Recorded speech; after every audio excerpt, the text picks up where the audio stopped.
अध्याय 10। इन बातों के बाद प्रभु ने 70 और मनुष्य नियुक्त किए और जिस जिस नगर और जगह को वो आप जाने पर था वहां उन्हें 2-2 करके अपने आगे भेजा। उसने उनसे कहा, पके खेत बहुत हैं परंतु मजदूर थोड़े हैं, इसलिए खेत के स्वामी से विनती करो कि वो अपने खेत काटने को मजदूर भेज दे। जाओ, देखो मैं तुम्हें भेड़ों के समान भेड़ियों के बीच में भेजता हूं, इसलिए न बटुआ, न झोली, न जूते लो और न मार्ग में किसी को नमस्कार करो। जिस किसी घर में जाओ पहले कहो, इस घर पर कल्याण हो। यदि वहां कोई कल्याण के योग्य होगा तो तुम्हारा कल्याण उस पर ठहरेगा, नहीं तो तुम्हारे पास लौट आएगा। उसी घर में रहो और जो कुछ उनसे मिले वही खाओ पियो, क्योंकि मजदूर को अपनी मजदूरी मिलनी चाहिए। घर घर ना फिरना। जिस नगर में जाओ और वहां के लोग तुम्हें उतारें तो जो कुछ तुम्हारे सामने रखा जाए वही खाओ। वहां के बीमारों को चंगा करो और उनसे कहो, परमेश्वर का राज्य तुम्हारे निकट आ पहुंचा है। परंतु जिस नगर में जाओ और वहां के लोग तुम्हें ग्रहण ना करें तो उसके बाजारों में जाकर कहो, तुम्हारे नगर की धूल भी जो हमारे पांवों में लगी है हम तुम्हारे सामने झाड़ देते हैं। तो भी ये जान लो कि परमेश्वर का राज्य तुम्हारे निकट आ पहुंचा है। मैं तुमसे कहता हूं कि उस दिन उस नगर की दशा से सदोम की दशा अधिक सहने योग्य होगी। हाय खुराजीन, हाय बैतसैदा, जो सामर्थ्य के काम तुम में किए गए यदि वे सूर और सैदा में किए जाते तो टाट ओढ़कर और राख में बैठकर वे कब के मन फिराते। परंतु न्याय के दिन तुम्हारी दशा से सूर और सैदा की दशा अधिक सहने योग्य होगी। और हे कफरनहूम, क्या तू स्वर्ग तक ऊंचा किया जाएगा? तू तो अधोलोक तक नीचे जाएगा। जो तुम्हारी सुनता है वो मेरी सुनता है, और जो तुम्हें तुच्छ जानता है वो मुझे तुच्छ जानता है, और जो मुझे तुच्छ जानता है वो मेरे भेजने वाले को तुच्छ जानता है। वे 70 आनंद करते हुए लौटे और कहने लगे, हे प्रभु, तेरे नाम से दुष्टात्मा भी हमारे वश में हैं। उसने उनसे कहा, मैं शैतान को बिजली के समान स्वर्ग से गिरा हुआ देख रहा था। देखो, मैंने तुम्हें सांपों और बिच्छुओं को रौंदने का और शत्रु की सारी सामर्थ्य पर अधिकार दिया है, और किसी वस्तु से तुम्हें कुछ हानि ना होगी। तो भी इससे आनंदित मत हो कि आत्मा तुम्हारे वश में है, परंतु इससे आनंदित हो कि तुम्हारे नाम स्वर्ग पर लिखे हैं। उसी घड़ी वो पवित्र आत्मा में होकर आनंद से भर गया और कहा, हे पिता, स्वर्ग और पृथ्वी के प्रभु, मैं तेरा धन्यवाद करता हूं कि तूने इन बातों को ज्ञानियों और समझदारों से छिपाए रखा और बालकों पर प्रकट किया। हां, हे पिता, क्योंकि तुझे यही अच्छा लगा।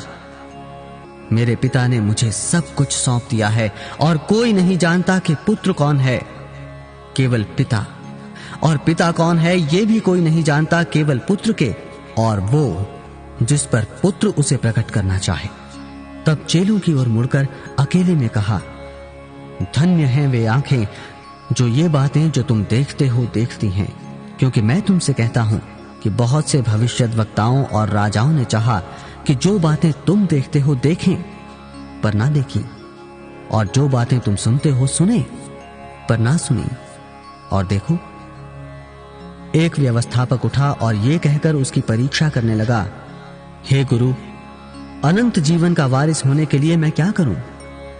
उसने उससे कहा, व्यवस्था में क्या लिखा है? तू कैसे पढ़ता है? उसने उत्तर दिया, तू प्रभु अपने परमेश्वर से अपने सारे मन और अपने सारे प्राण और अपनी सारी शक्ति और अपनी सारी बुद्धि के साथ प्रेम रख, और अपने पड़ोसी से अपने समान प्रेम रख। उसने उससे कहा, तूने ठीक उत्तर दिया, यही कर तो तू जीवित रहेगा। परंतु उसने अपने आप को धर्मी ठहराने की इच्छा से यीशु से पूछा, तो मेरा पड़ोसी कौन है? यीशु ने उत्तर दिया, एक मनुष्य यरूशलेम से यरीहो को जा रहा था कि डाकुओं ने घेर कर उसके कपड़े उतार लिए और मार पीट कर उसे अधमरा छोड़कर चले गए।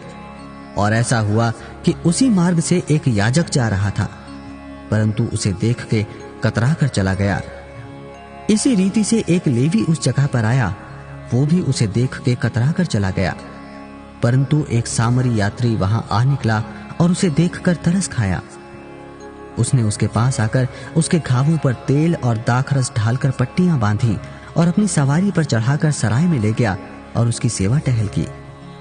दूसरे दिन उसने 2 दीनार निकालकर सराय के मालिक को दिए और कहा, इसकी सेवा टहल करना और जो कुछ तेरा और लगेगा वो मैं लौटने पर तुझे भर दूंगा।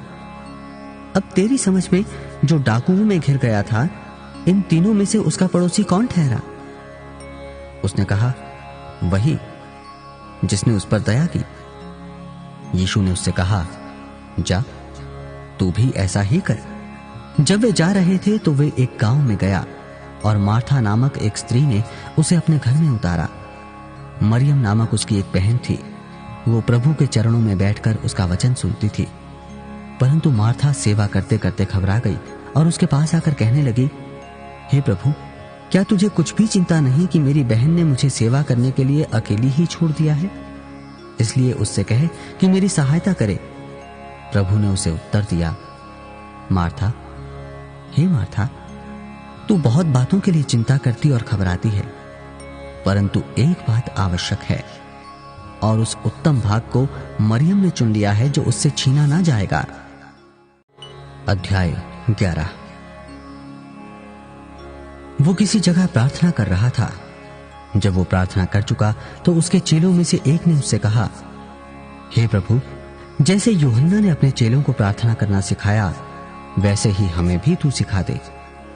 उसने उनसे कहा, जब तुम प्रार्थना करो तो कहो, हे पिता, तेरा नाम पवित्र माना जाए, तेरा राज्य आए, हमारे दिन भर की रोटी हर दिन हमें दिया कर और हमारे पापों को क्षमा कर, क्योंकि हम भी अपने हर एक अपराधी को क्षमा करते हैं, और हमें परीक्षा में ना ला। तब उसने उनसे कहा, तुम में से कौन है कि उसका एक मित्र हो और वो आधी रात को उसके पास जाकर उससे कहे, हे मित्र, मुझे 3 रोटियां दे, क्योंकि एक यात्री मेरे पास आया है और उसके आगे रखने के लिए मेरे पास कुछ नहीं है। और वो भीतर से उत्तर दे, मुझे दुख ना दे, अब तो द्वार बंद है और मेरे बालक मेरे पास बिछौने पर हैं, इसलिए मैं उठकर तुझे दे नहीं सकता।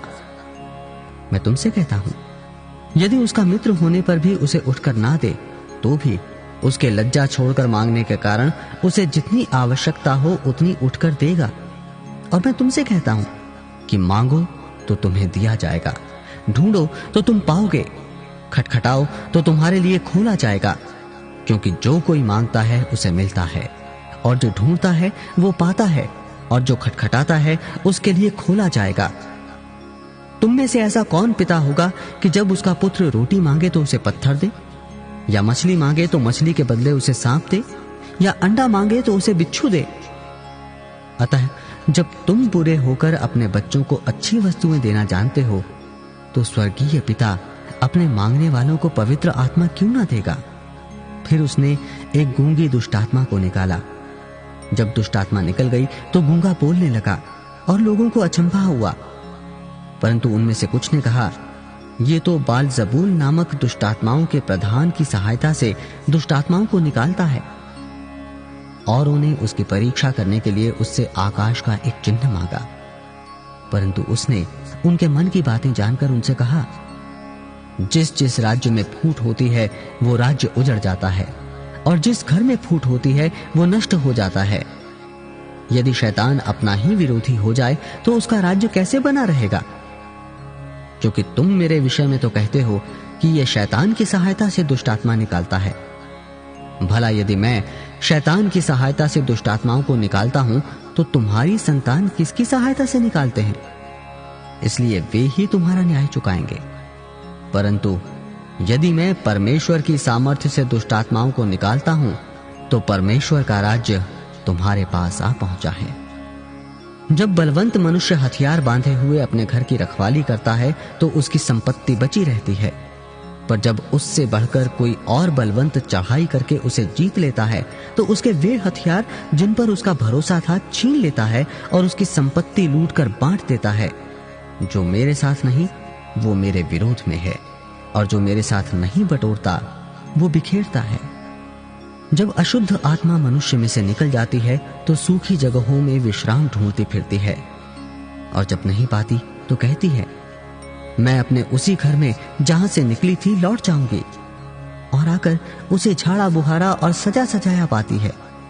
तब वो जाकर अपने से बुरी 7 और आत्माओं को अपने साथ ले आती है, और वे उसमें बैठकर वास करती हैं, और उस मनुष्य की पिछली दशा पहले से भी बुरी हो जाती है। जब वो ये बातें कह ही रहा था तो भीड़ में से किसी स्त्री ने ऊंचे शब्द से कहा, धन्य है वो गर्भ जिसमें तू रहा और वे स्तन जो तूने चूसे। उसने कहा, हाँ, परंतु धन्य वे हैं जो परमेश्वर का वचन सुनते और मानते हैं। जब बड़ी भीड़ इकट्ठी होती जाती थी तो वो कहने लगा, इस युग के लोग बुरे हैं, वे चिन्ह ढूंढते हैं, पर योना के चिन्ह को छोड़ कोई और चिन्ह उन्हें ना दिया जाएगा। जैसा योना नीनवे के लोगों के लिए चिन्ह ठहरा, वैसा ही मनुष्य का पुत्र भी इस युग के लोगों के लिए ठहरेगा।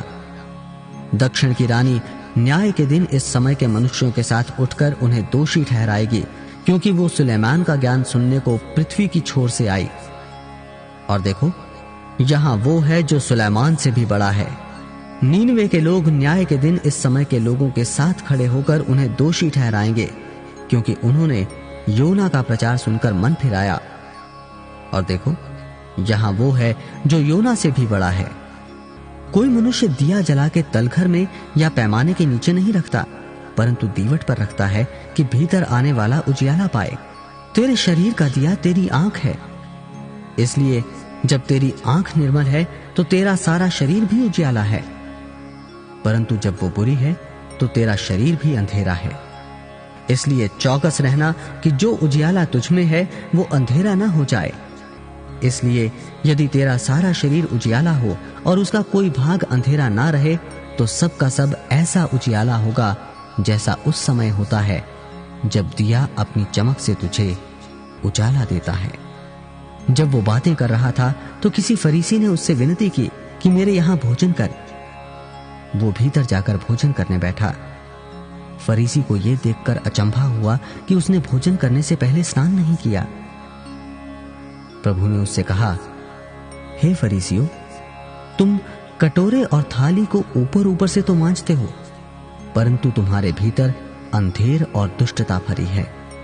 हे निर्बुद्धियों, जिसने बाहर का भाग बनाया, क्या उसने भीतर का भाग नहीं बनाया? परंतु हां, भीतर वाली वस्तुओं को दान कर दो, तो देखो सब कुछ तुम्हारे लिए शुद्ध हो जाएगा।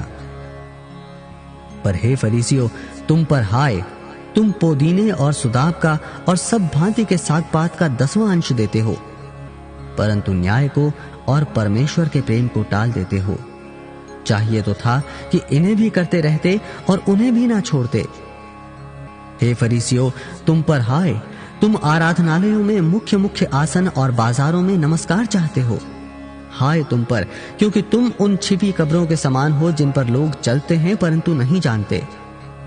तब एक व्यवस्थापक ने उसको उत्तर दिया, हे गुरु, इन बातों के कहने से तू हमारी निंदा करता है। उसने कहा, हे व्यवस्थापकों, तुम पर भी हाय, तुम ऐसे बोझ जिनको उठाना कठिन है मनुष्यों पर लादते हो, परंतु तुम आप उन बोझों को अपनी एक अंगुली से भी नहीं छूते। हाय तुम पर, तुम उन भविष्यद्वक्ताओं की कब्रें बनाते हो जिन्हें तुम्हारे ही बाप दादों ने मार डाला था। अतः तुम गवाह हो और अपने बाप दादों के काम से सहमत हो, क्योंकि उन्होंने उन्हें मार डाला और तुम उनकी कब्रें बनाते हो। इसलिए परमेश्वर की बुद्धि ने भी कहा है, मैं उनके पास भविष्यद्वक्ताओं और प्रेरितों को भेजूंगी और वे उनमें से कुछ को मार डालेंगे और कुछ को सताएंगे, ताकि जितने भविष्यद्वक्ताओं का लहू जगत की उत्पत्ति से बहाया गया है, सबका लेखा इस युग के लोगों से लिया जाए। हाबील की हत्या से लेकर जकरयाह की हत्या तक जो वेदी और मंदिर के बीच में घात किया गया, मैं तुमसे सच कहता हूं, इन सब का लेखा इसी समय के लोगों से लिया जाएगा। हाय तुम व्यवस्थापकों पर, तुमने ज्ञान की कुंजी ले तो ली, परंतु तुमने आप ही प्रवेश नहीं किया और प्रवेश करने वालों को भी रोक दिया। जब वो वहां से निकला तो शास्त्री और फरीसी बुरी तरह उसके पीछे पड़ गए और छेड़ने लगे कि वो बहुत सी बातों की चर्चा करे और घात में लगे रहे कि उसके मुंह की कोई बात पकड़ें।